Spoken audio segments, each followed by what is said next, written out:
Curso de Python, aula 13. Vamos falar de conjuntos, sets em Python. Vocês devem estar estranhando que ele já tem tupla, tem lista, porque mais um tipo de armazenamento de conjuntos de variáveis, né? Por que mais um container de itens? Vocês vão ver por que justamente nessa aula. Bem, então o que é um conjunto, né? Um set. Ele é uma coleção não ordenada de itens únicos. Você pode até ordenar por sua conta colocando os itens ordenados, mas ela não tem essa característica. Então, diferente de listas e tuplas, não permite elementos repetidos. Ordenação, não mantém ordem. Elementos repetidos, não permite.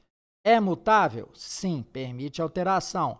Indexação, não existe index, não existe chave. É ideal para quê? Remover duplicados, operações de conjuntos, busca rápida. O exemplo que nós vamos dar é com e-mail, uma coisa que a gente precisa muito eliminar elementos repetidos quando a gente tem várias listas. Vai ser muito útil para a sua vida prática. Vamos ver a cara programática aqui dos conjuntos. Nós podemos declarar um conjunto vazio, set vazio, isso aqui não é palavra-chave, tá?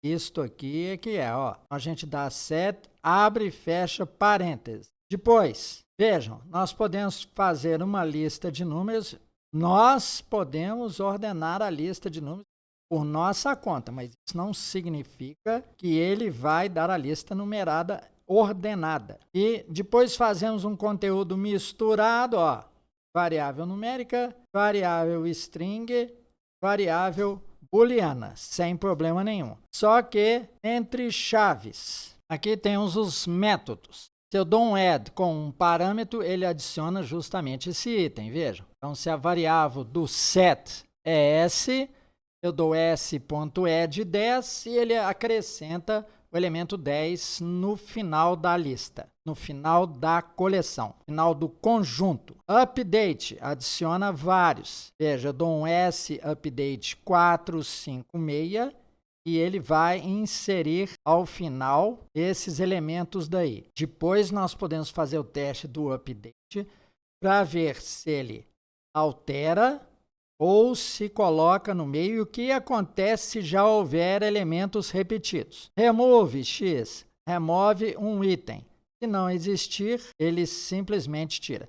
Então, essa deve ser uma operação demorada porque nós dissemos que conjuntos não têm index.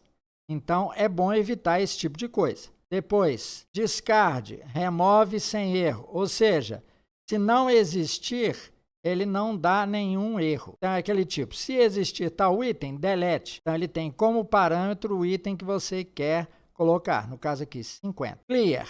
Limpa todo o conjunto e copy, faz uma cópia do nosso conjunto. Isso é ideal, como eu já disse, o mesmo para lista, o mesmo para tuplas, quando você quer guardar o resultado anterior, porque você não tem certeza se aquilo que você está fazendo vai dar certo. Bem, agora temos uma coisa nova aqui, operações entre conjuntos, que listas e tuplas não contemplavam. Nós temos a operação de união, o símbolo lembra muito o OR, símbolo lógico. Interseção lembra muito o símbolo do AND, correto? E a gente coloca conjunto A, o operador e o conjunto B. Diferença, e depois a diferença simétrica. Vamos ver isto em exemplos. Então, isso aí é muito útil para aqueles tipos de perguntas. Temos um conjunto de advogados, temos um conjunto de contadores. Me dê aqueles elementos que são, ao mesmo tempo, advogados e contadores. Compreenderam? Responde uma série de testes lógicos que aparecem muito em provas. Vamos ao nosso exemplo. Vocês devem estar notando aqui a falta de métodos e apenas operações entre conjuntos, porque na vida prática nós fazemos mais operações entre dois conjuntos do que utilizar métodos. Geralmente as coleções vêm prontas. Veja esse exemplo com duas listas de e-mail. Observem, nós temos duas campanhas que nós vamos disparar com essa lista de e-mail. Colocamos pequeno para ficar fácil de perceber os efeitos. Um elemento está repetindo, que é Bruno. Afinal, nós vamos tentar achar repetições. Tá? Então, Bruno tem nessa lista e na outra. Seria a mesma coisa que nós, bem semelhante àquilo que dissemos. Nós temos duas listas, uma de advogado, uma de contadores, e nós queremos, por exemplo, saber quem é ao mesmo tempo advogado e contador. Então, vamos lá, união, todos os contatos únicos. Nós vamos pegar uma lista que não repita elementos. Então, nós damos aqui o operador tipo OR, que vai fazer para a gente o quê? Ele vai fazer a união, sem repetir elementos. Então, aqui, ó, todos os clientes, campanha 1, união, campanha 2. Então, vocês podem ler campanha 1, OR, campanha 2, porque também dá o mesmo resultado lógico. Aí, mandamos mostrar a lista final de envio. Depois, interseção, clientes repetidos, ou seja, aquele cliente que está ao mesmo tempo na lista da campanha 1 e na lista da campanha 2. Então, ele vai nos mostrar.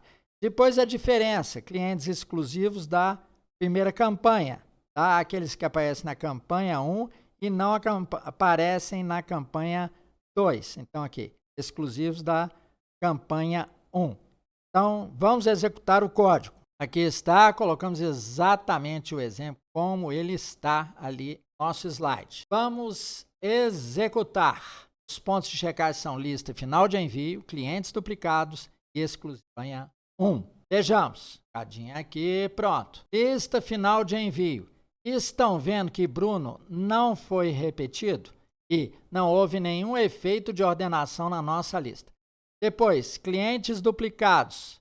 bruno@email.com, como nós tínhamos previsto. Como está aqui, ó, clientes duplicados. É a interseção. Seria bom vocês depois darem uma repassada em teoria de conjuntos, tá? Aí na internet. E, por último, exclusivos da campanha 1, Carlos e Ana. Como que isso acontece? A gente fazendo a operação de subtração. Bruno não vai aparecer porque ele também pertence à campanha 2. Compreenderam o código? Muito simples. Vamos finalmente tirar a dúvida do update e fixar na cabeça de vocês a verdade de que um conjunto não tem elementos repetidos. Então, vejam, eu defini conjunto 1 como 1, 2, 3, 4. Vou mandar dar um update com 4, 5 e 6. O que vocês esperam que aconteça? Ele vai repetir o 4 ou não? Então, vamos executar e aqui temos a nossa verdade. Ele pegou 1, 2, 3, 4 do primeiro. Ao colocar o segundo, ele evitou o item 4 que estava repetido e acrescentou 5 e 6 que não faziam parte. Compreenderam a utilidade de conjuntos?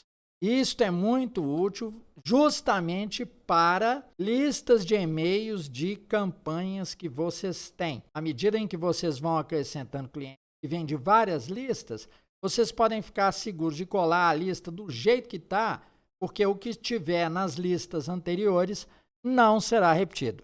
É muito útil para a nossa vida prática. Outro exemplo ilustrativo. Estamos aqui com listas de produtos que 3 fornecedores oferecem para nós. Então, vejamos. O primeiro vende rodo, vassoura, pano, balde. O segundo envia sua lista e a gente vê que ele vende sabão, detergente, pano, balde. O terceiro envia a lista e ele vende esponja, rodo, detergente e balde. Provavelmente todos com alguma vantagem de preço que tornou atrativo a gente convidá-los. União dos 3 conjuntos. Vamos ver quais são os produtos únicos para compra, ou seja, o que nós vamos lançar na nossa planilha e escolher o preço. Executando, vejam, lista única.